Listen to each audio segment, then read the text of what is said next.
The Tom Woods Show, episode 1112. Prepare to set fire to the index card of allowable opinion. Your daily dose of liberty education starts here.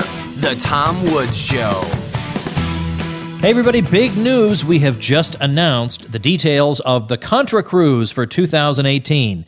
That's right, this is the Liberty event of the year that Bob Murphy and I co-host. It's a 7-day cruise. It is the most fun you can possibly imagine. Plenty of special guests to be announced in the coming days and weeks, but comedian and podcaster Dave Smith will be joining us once again on the Contra Cruise, which this year is taking place along the Mexican Riviera, October 21st through 28th, 2018. Check it out at contracruise.com. Hey everybody, Tom Woods here. I've got a student here with me today, Anthony Rosemeisel. He is an undergraduate studying economics at Grove City College, and he's written a paper on blockchain technology and what its applications might be outside the world of cryptocurrencies. Now, it's funny, 15 years ago, this would have all been nonsensical. No one could understand a word I just said. But all of a sudden, there is a tremendous amount of interest in this. And I wanted to have Anthony on in particular because, well, he happened to win first prize, as we'll mention in our conversation, no doubt. At the Austrian Student Scholars Conference, they have cash prizes for the top 3 papers. And this year, there was a potential shortfall in funding. And I believe strongly in this conference that it's a very important transmission belt for young people to have an opportunity to deliver a paper. It exposes them to people in our tradition of Austrian economics, and I didn't want the conference not to take place, so I made up the slack. And in thanking me for that, they named the paper prizes after me, so he is the first place winner. There are 3 prizes, but the first place winner in the Thomas E. Woods prizes, if you can believe that, and each of those prizes carries a cash award, so I thought, what the heck, it's an interesting topic, and for crying out loud, I think if you win first place in the Thomas E. Woods prizes, you earn yourself a spot on the Tom Woods Show. So, Anthony, welcome. Hey, Tom. Thank you so much for having me on. Tell me about this conference, because, of course, you did win first prize in the Thomas E. Woods prizes. No hiding that. What exactly was this? I think it's a very important transmission belt for young people into our movement and into our wing of the Austrian school, let's say. Absolutely. So the Austrian Student Scholars Conference was held at Grove City about a month ago, and this was an opportunity for young Austrian scholars, undergraduate, graduate students as well, to come to Grove City and present some topics of research that they've been working on within the Austrian tradition, and present them at Grove City College in front of the economics faculty, fellow economics majors, and just present their ideas. So you ended up winning first prize on a paper on the subject of? Yeah, subject of blockchain technology. Yeah, how about that wins first prize? It is a testament both to the quality of the paper and to, I think, the growing interest in this general subject. So you were, you really were in the right place at the right time with this. So I'm going to be able to link, it turns out, to your paper because looks to me like they have all the papers up at the conference website. Mm-hmm. So I'll be able to link to that at tomwoods.com/1112 for people who'd like to read it. So I would just like to get from you today what the gist of your paper is, and then I'll be able to refer people to it who want more details. But when you say the blockchain, people think Bitcoin. And they're not wrong to think that, but right. Maybe it's incomplete to think that. Right, and that was actually one of the big reasons I wrote my papers, because when you hear blockchain, right, you think cryptocurrency, but the whole point of my paper was that its applications actually go well beyond cryptocurrency. And this is a topic that hasn't really been addressed, at least as far as I could tell, within Austrian literature. I mean, there's definitely a lot about Bitcoin and cryptocurrencies, but as far as the applications beyond that, I kind of wanted to do something unique in that respect. So blockchain was definitely the topic I wanted to pursue there. All right. I don't know if this is possible, but how would you explain the idea of the blockchain to your grandmother? Yeah, I've come across that problem quite literally, actually. And, in general, when you try to explain the blockchain to other people. But I've actually found it to be a little bit easier to start by describing the blockchain as just a database. So a database, as I'm sure we're all familiar, is just a collection of information that can be easily accessed, over the internet. And, you can store any kind of information you want on a database, whether it be, for example, cryptocurrency transactions or music, videos, or documents, literally anything you want. But the blockchain differs from traditional databases in a number of ways. And I've kind of identified three key points that distinguish it from traditional databases. So, as I'm going through these, please feel free to stop and ask questions to make sure I'm clarifying and, being concise with what I'm saying. So for starters, the blockchain is a database that is shared publicly. So think of like an Excel spreadsheet that contains important data and that is also being duplicated, hundreds or even thousands of times across a network of computers. This way, the spreadsheet isn't stored in any single location, and the data within the spreadsheet can be easily accessed and easily verified by anybody with an internet connection. So that's the first characteristic. And the second major characteristic that distinguishes the blockchain from traditional databases is that it's completely decentralized. There's not a single computer in the entire network of computers that can act as a centralized authority over another one. All the computers are working in concert together. So the second characteristic, think of a game of backyard football. So here you don't have a referee, but the game still goes on and it runs smoothly because all the participants generally understand the rules of the game. And if someone were to commit a penalty, the other players can, quickly decide whether or not to follow through and penalize that player. So what that means in terms of the blockchain is that if any computer tried to, quote unquote, commit a penalty by putting out faulty information, the other computers would recognize this and that faulty information wouldn't be accepted. All right, so I guess the first question is, so what? Why do I need this? Why is it better than current arrangements? I mean, we haven't given specific examples of what you can use it for yet, I suppose, so maybe we have to start doing that. Mm-hmm. But for example, you talk about banking, you talk about the legal profession, ways that this technology can be used. How does it represent an improvement over what we already have? Well, there is, in one sense, an ideological improvement that goes along with this technology. And honestly, I think that has the potential to be a bigger implication than the technical improvements we can achieve. So I was going to say the third characteristic, which flows from the fact that the blockchain is decentralized and publicly transparent, is that it's very durable and robust. So, going back to that spreadsheet example, by duplicating that information in the spreadsheet across hundreds or thousands of computers, there's no single point of failure. So when every computer has a copy of the most recent information contained in the spreadsheet, this makes the blockchain very robust. So what the blockchain does in the grand scheme of things is it starts to decentralize economic interactions.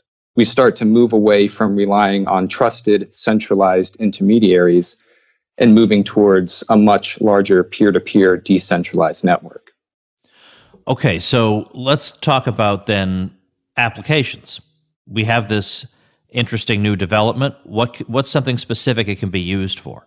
Right. This was one of the questions that I got asked during the Q&A session of the conference.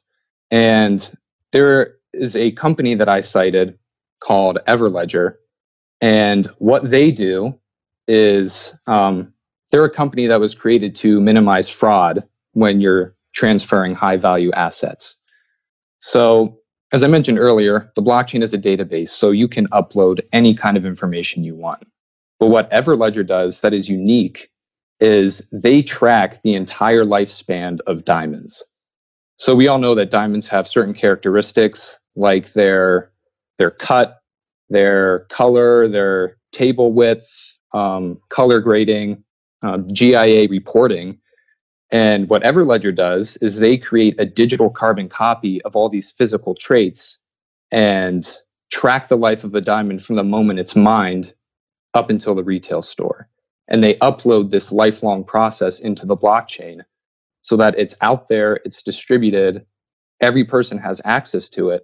And using Everledger, you know that when you go to buy a diamond, you know beyond reasonable doubt that this diamond is going to be conflict free. It's going to be the legit thing, and it's not going to be a fake. So with a company like Everledger, their whole mindset is adding a whole new level of accountability and transparency to businesses. And this is greatly going to increase the level of trust that consumers have in businesses. Can I make a dumb guy analogy and then you can explain how it is or is not applicable? Mm-hmm. I want to know then, how would you compare this? I want to be able to perceive the area where this represents an improvement. How would you compare this to Carfax, which tells you all about a car that you might be considering buying? It'll tell you, well, this car was actually driven into a lake, or, this car, there was a murder of a guy and there may still be blood stains in it. And you go to Carfax and it gives you all the information you need. So how is this diamond information different from or better than that? Well, yeah, that is a good question, because you also have the ethical concern with the car example you just raised.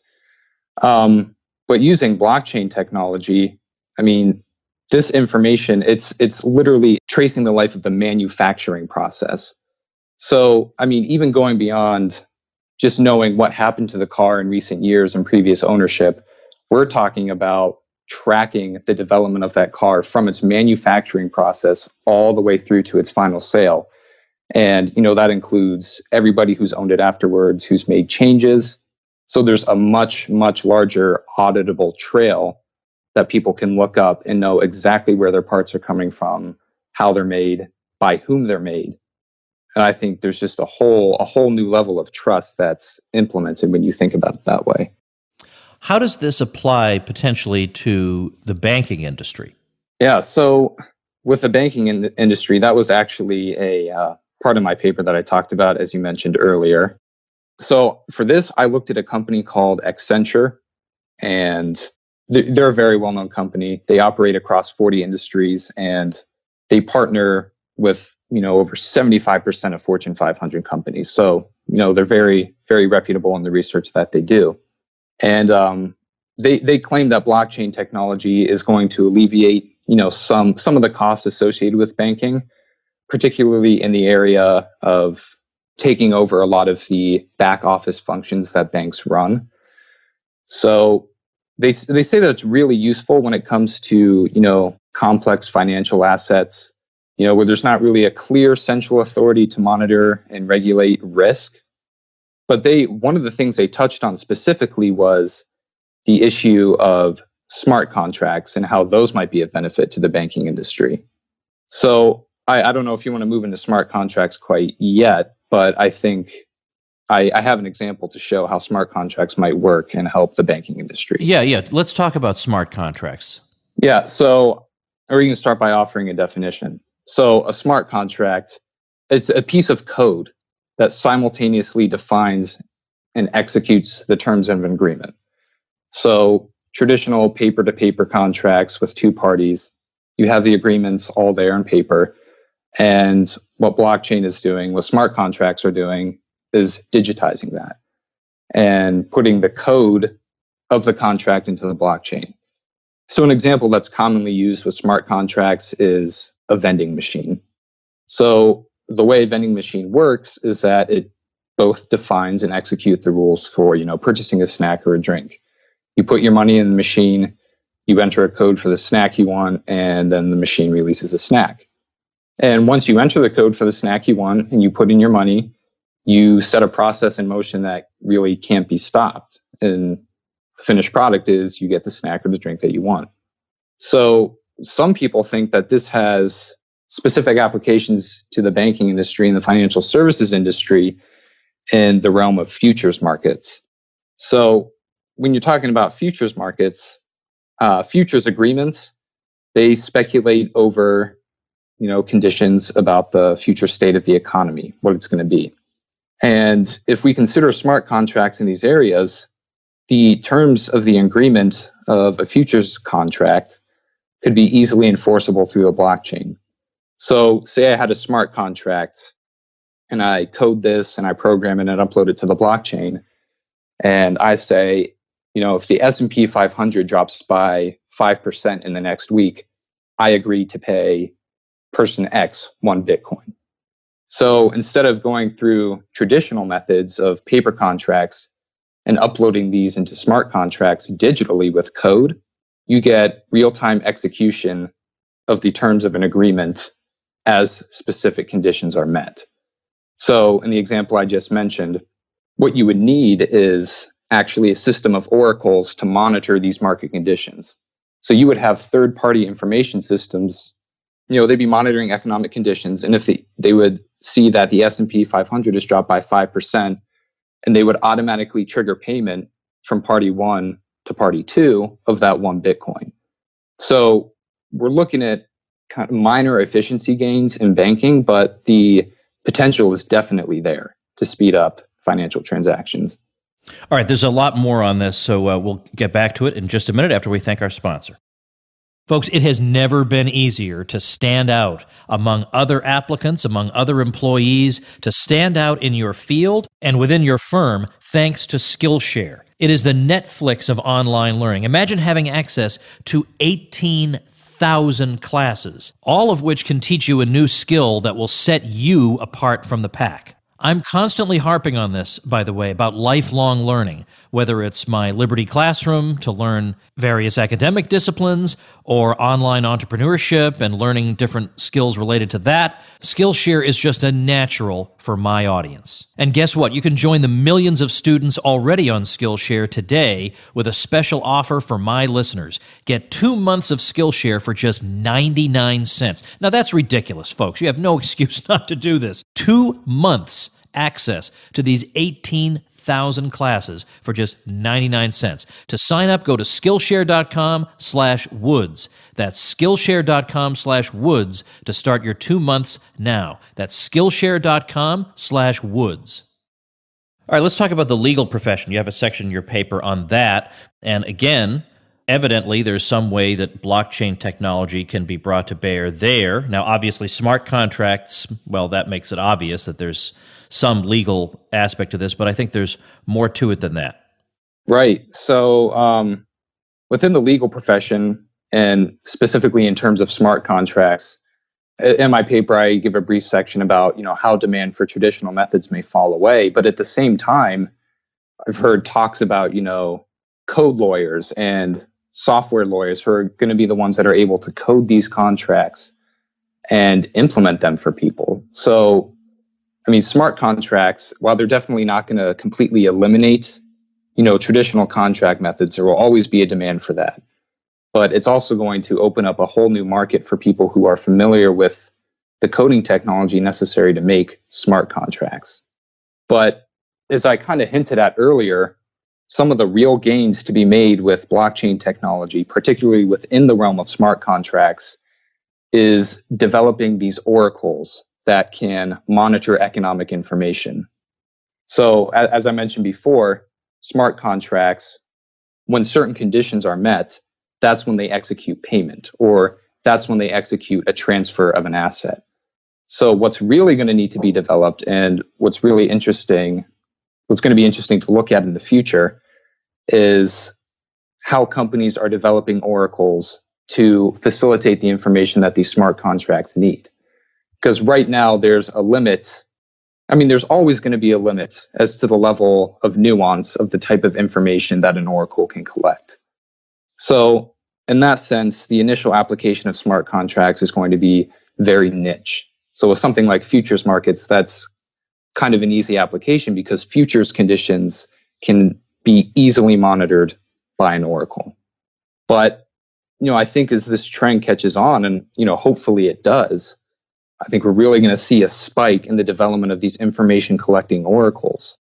And, should smart contracts become more widely adopted and more widely accepted, who knows how much, research and development is going to be put into these oracles and expand the scope of the type of information that they can collect, which in turn would open up a whole new avenue of contracts that can be implemented. You note that one of the biggest concerns is whether the government will recognize smart contracts as legally binding. What would be the reason that they wouldn't?